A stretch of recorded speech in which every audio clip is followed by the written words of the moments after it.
The Eagle and His Bride. Long ago, in the red-soiled land of Nkwer, where the palm trees speak in whispers and the earth remembers the footprints of ancestors, there lived a maiden named Chidinma.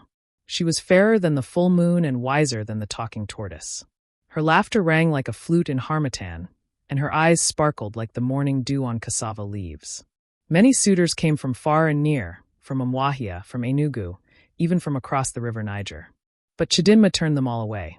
Not because their yam barns were empty or their goats thin, but because her heart was not in their hands. Now, across the hills and streams lived Obinna, the eagle's son. As a boy, he had once climbed the tallest irako tree to fetch a stubborn kite's nest. The elders said, "This boy has the heart of an eagle." And so they named him Obinna Nwugo, Obinna, child of the eagle. Time passed, and Obinna flew to the big city, where the trees are made of glass and men ride metal horses. But even among those wonders, his heart remembered Nkwer. He returned one dry season, his mind full of plans and his heart beating for one name, Chidinma. But Igbo land does not marry with words alone. A man must bring his people, his respect, and his offering.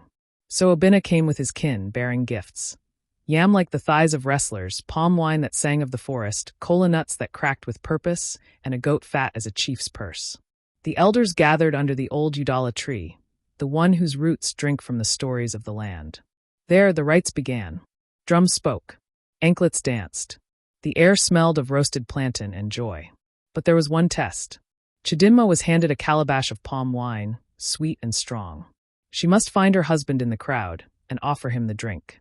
If she gave it to the wrong man, the spirits would laugh for 7 days. She walked slowly, her waist beads humming with each step. The young men coughed and sat up straight. Some winked. Others prayed. But Chidinma's eyes did not stray. Like a hawk finding its prey, she walked past all of them and knelt before Obinna. "Drink, my eagle," she said. And he drank. A cry of joy rose like thunder. The talking drum told the hills. The eagle has found his nest. The tortoise in the bush nodded wisely. The ancestors danced in the wind. From that day, the people of Nkwer tell their children, when love is true, the heart does not forget. Even if it flies to the city, it will return like the eagle to its nest. And so ends the tale of the bride who poured palm wine for the eagle.